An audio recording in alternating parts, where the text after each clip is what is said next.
Salut, bienvenue sous la couverture. Aujourd'hui pour la dernière vidéo de l'année 2019, on va parler des résolutions. Donc déjà il faut que tu saches que pour moi c'est que mon avis cette vidéo. Donc vraiment si tu n'es pas de mon avis, je t'invite à exprimer le tien dans les commentaires. Comme tu sais, souvent on dit qu'on n'a pas tenu nos résolutions et on se retrouve à dire ouais de toute façon les résolutions on les tient pas, donc pourquoi en prendre? C'est vrai si tu ne comptes pas les tenir, donc pourquoi tu les prends? C'est vrai. Mais aussi il y a une façon de faire une résolution et une façon de ne pas la faire. Et j'ai vraiment fortement l'impression que les gens prennent toujours des résolutions assez communes comme faire plus de sport, manger plus équilibré, trouver l'amour, sortir un peu plus. Voilà. Le problème avec ces résolutions, et je te le dis parce que moi je prends des résolutions depuis plus de 10 ans, et depuis plus de 10 ans, quand j'étais plus petite surtout, je faisais des résolutions comme ça, et j'ai noté une nette amélioration dans ma réussite des résolutions depuis que je les prends de la manière que je vais t'expliquer après.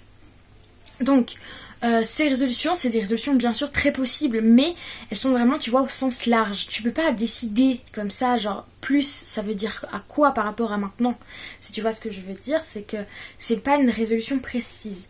Du coup, l'idéal, ce serait de prendre une résolution précise, comme par exemple, au lieu de prendre faire plus de sport, mais ce serait plutôt s'inscrire à un club de sport et par exemple, si c'est tous les jeudis, aller tous les jeudis du coup. Si c'est par exemple sortir plus, ce serait par exemple trouver une activité à l'extérieur une fois par semaine. Tu vois ce que je veux dire? Enfin, genre modifier le terme des résolutions afin qu'elles soient plus claires et plus précises afin de t'aider. Aussi, il faut que tu comprennes que les résolutions, c'est quelque chose que tu prends en faisant une rétrospective, oui c'est ça le mot, une rétrospective de l'année d'avant. Par exemple, là, moi en 2019, je sais très bien ce que j'ai mal fait et ce que je voudrais changer. Donc c'est à cause de ces éléments que je vais pouvoir fixer mes objectifs de 2020. D'ailleurs, comme résolution, c'est un mot un peu bizarre. Meilleur temps de dire objectif parce que résolution, ça fait déjà un truc qu'on va pas tenir, je trouve. Alors, mes objectifs 2020, je peux déjà te les dire. Je les ai pas encore j'ai pas vraiment réfléchi encore à mes objectifs. Bon, je veux dire résolution maintenant. J'ai pas réfléchi, mais je sais déjà ce que je me reproche de cette année, vu qu'on est encore en 2019. Et du coup, en fonction de ce que je me reproche, je sais déjà ce que je dois améliorer pour 2020. Ma première résolution, c'est de faire de mon mieux pour le bac. Ça serait le titre, donc la résolution non précise. Mais comme point, du coup, ça serait donc la résolution finale, donc celle que je vais prendre, c'est de travailler le CNED tous les jours, minimum 1 heure ou 2 heures, en fonction de si j'y arrive ou pas. Parce qu'il faut que tu saches, cette année, j'ai pas pu travailler le CNED comme je voulais, tout simplement parce que j'ai ma famille, j'ai des problèmes personnels, on va dire, et qui font que je ne peux pas travailler tous les jours. Et du coup, quand je veux travailler, il arrive que parfois... on m'en empêche, dans le sens pas grave du terme, mais dans le sens où voilà, je peux pas quoi. Et du coup cette année je m'engage à le faire tout simplement parce que sinon je vais pas avoir le bac, c'est sûr. Et du coup déjà j'ai pu mettre en pratique certains trucs, j'ai prévu d'avoir des répétiteurs, donc comme je sais pas si tu sais ce que c'est en France, je sais pas comment on appelle ça, mais c'est un étudiant ou une personne, un prof qui vient puis qui t'aide. Donc je vais avoir un répétiteur en philo, si j'en trouve un, parce que trouver un répétiteur de philo c'est un peu dur, et un répétiteur en italien. Comme tu sais j'ai un blocage et j'ai même pas pu faire encore les cours en italien du CNED, tout simplement parce qu'ils sont trop... ça me traumatise vraiment, mais j'ai fait de l'italien, j'ai écouté des films, j'ai fait les cours en vidéo. Mais pas en écrit, en parler, et j'ai rien fait du CNED quoi. Mais t'en fais pas, je ne suis pas du tout en retard, car c'est un truc tout à fait rattrapable. Donc ensuite, ma deuxième résolution, c'est passer plus de temps avec mon copain. Donc ça serait la résolution qui serait un échec, vu que je sais pas ce que ça représente. Mais ça voudrait dire plutôt, je sais pas si tu sais, nous sommes un couple à distance, enfin... Il y a des gens beaucoup plus en distance, nous on peut se voir quand même assez souvent. On habite à 54 km l'un de l'autre, à peu près, 60 km j'arrondis. On habite à 60 km l'un de l'autre et c'est pas beaucoup pour certaines personnes, mais il faut savoir qu'on n'a pas la voiture. Donc voilà, ensuite en semaine on est chacun de son côté et le week-end il travaille le samedi et il finit tard, donc souvent il vient vers 19h, 18h, 19h et il repart le dimanche soir vers... 18h, 19h aussi. Donc ce qui fait qu'on se voit que le dimanche. Surtout qu'il a commencé le travail à 4h du matin le samedi. Donc souvent le samedi soir il est fatigué. Donc à 20h il dort quoi. Donc c'est vraiment très très difficile pour moi, surtout que moi je suis une fille qui a besoin, tu vois, de savoir qu'il est là et tout, même si je n'ai pas besoin qu'il m'embrasse, qu'il fasse des câlins, j'ai besoin de savoir qu'il est là. Seulement on n'a pas les moyens, tu vois, pour habiter ensemble, donc bah, voilà, tant pis on attend. Mais du coup je voudrais passer plus de temps avec mon copain dans le sens, au lieu de passer mon dimanche juste à rien faire, tu vois, avec lui, enfin on fait des choses mais pas des choses amusantes et tout, je voudrais qu'on passe plus de temps à faire des choses un peu plus étonnantes à l'extérieur, plus inventive et pas juste la routine. Voilà, donc mon objectif ce serait pouvoir passer plus de temps avec mon copain, slash, ou tiret, je sais pas comment appeler ça, une fois par mois, faire une activité originale avec mon copain.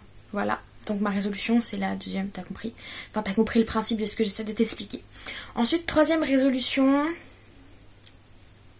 Qu'est-ce que je peux avoir comme résolution que je me trouve défaut? Ah, cette année, je me suis bien occupée de mes aquariums. Seulement maintenant, j'en ai deux. Et surtout l'aquarium de ma mère, qu'elle s'en occupe. Mais bon, comme c'est un 500 litres, ben, ça prend du temps. Et je voudrais l'aider plus parce que j'ai trouvé que l'aquarium méritait plus d'attention que ce qu'elle donnait. Ce qui n'est pas une critique envers elle. Elle a déjà beaucoup de choses à faire, beaucoup de choses à s'occuper. Donc c'est pas grave. Mais je me dis que moi, je suis au CNED, je suis à la maison tout le temps. Donc j'ai large le temps de trouver... 1 heure par jour, enfin pas par jour mais genre quand je le fais, pour faire tous les aquariums, donc pourquoi pas l'aider une fois de temps en temps. Du coup, cette année, j'ai pas du tout fait l'aquarium avec elle, j'ai fait les miens, enfin le mien, mais là j'en aurai deux, et du coup ma résolution aurait pu être aider plus, enfin faire mieux les aquariums. Mais du coup ma résolution pour qu'elle soit complète, c'est trouver 1 heure par mois pour faire tous les aquariums au complet. Bien sûr, avec chaque semaine, je change l'eau de mes aquariums. Mais une fois par mois, je fais le boost total en aidant ma mère et en faisant encore mieux pour mon aquarium, en nettoyant la vitre, en changeant tout ce qu'il y a à faire quoi. Donc voilà. Ensuite, qu'est-ce que je pourrais me reprocher? Ah, je me reproche de ne pas être beaucoup sortie. Un jour je te ferai une vidéo sur l'application que j'utilise pour noter mes journées. Je t'en ai déjà parlé dans mes vidéos, je sais pas du tout laquelle, mais je t'en ai déjà parlé.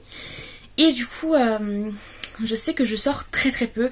Bon, comme beaucoup de gens avec une phobie scolaire qui sont au CNED, on les reste à la maison. Mais je sors pas du tout non plus avec mes amis ou comme ça. Et j'ai envie de changer. Bon, après j'ai pas envie de trop sortir parce que comme tu sais, je sais pas si tu sais, non je sais pas si tu sais, je me rappelle pas de ce que j'explique moi. Mais j'aime pas sortir dans le sens où je suis un peu... pas casanière parce que c'est plutôt une phobie sociale. On va dire j'ai une phobie sociale mais j'ai pas peur des gens, je sais pas comment expliquer. Bref, et du coup je voudrais sortir plus tout simplement pour avoir plus de temps au soleil, bon ça tu le sais, vitamine D et tout ça, mais passer plus de temps dehors parce que ça fait du bien. Donc du coup normalement je me suis fixé l'objectif dans l'application de sortir une fois par semaine mais je le tiens pas du tout. J'arrive pas, c'est beaucoup trop. Du coup je voudrais m'engager cette année à sortir une fois par mois mais pour le moment et après sortir 2 fois par mois minimum dehors de ma maison, car je me suis aussi rendu compte que je me sentais beaucoup mieux une fois que je suis sortie, en dehors que de mon jardin aussi, mais bon le jardin ça compte déjà, ça peut aider. Voilà, donc j'ai 3 résolutions là du coup, ou 4, je me rappelle déjà plus. Le bac, enfin le CNED, les aquariums, sortir, voilà. Aussi une autre résolution, je viens d'y penser, que je voudrais avoir, mais je sais pas trop comment la formuler bien. Ce serait par exemple, si la résolution était une résolution formulée de manière assez nulle, ce serait manger des choses différentes, originales. Bon. Et du coup je voudrais la formuler de façon plutôt cuisiner une fois par mois des choses nouvelles, pas forcément exotiques ou comme ça, hein, des choses locales mais nouvelles, trouver des nouvelles recettes et tout ça. Donc ça serait cuisiner une fois par mois. Donc voilà, c'est tout. Aussi ce que je voulais que tu saches, c'est que ces résolutions là, la façon que tu peux les prendre parce que tu te dis que c'est une fois par mois, une fois par semaine, une fois par 6 mois, et en te disant le temps de fois que tu veux le faire, contrairement à une résolution qui dit plus de sport, plus de quelque chose ou moins de, et ben contrairement à ces résolutions là, celles que tu dis le chiffre, tu peux très bien prendre ton calendrier et noter les jours où tu veux faire ça, les semaines où tu dois faire ça. Et ça te permet de mieux tenir ta résolution. Aussi, il faut que tu saches qu'il te faut 27 jours, il me semble, on va dire un mois pour faire une habitude. Donc si au bout d'un mois, tu tiens tes résolutions journalières, comme, je sais pas, te laver tous les jours, j'en sais rien. Et ben au bout d'un moment ça devient une habitude. Donc en soi, prendre une résolution c'est pas très difficile, tout se joue sur le premier mois. Et voilà. C'était donc mes résolutions. N'hésite pas dans les commentaires à me dire tes résolutions, ça me ferait très très plaisir. Puis surtout, je te souhaite une excellente année 2020, un super réveillon, on appelle ça réveillon. Oui, c'est réveillon. Super réveillon du jour de l'an, oui, c'est ça. Et sache que tu peux prendre tes résolutions quand tu veux, t'as pas besoin de les faire le premier jour de l'an. Et voilà, surtout n'oublie pas que bientôt il y a les beaux jours qui reviennent, donc ça veut dire que tu devras plus sortir pour avoir plus de mélanine, pour pas faire de dépression saisonnière. Allez, c'était sous la couverture, je te fais plein de bisous et on se retrouve l'année prochaine, dans quelques jours quoi, pour une nouvelle vidéo.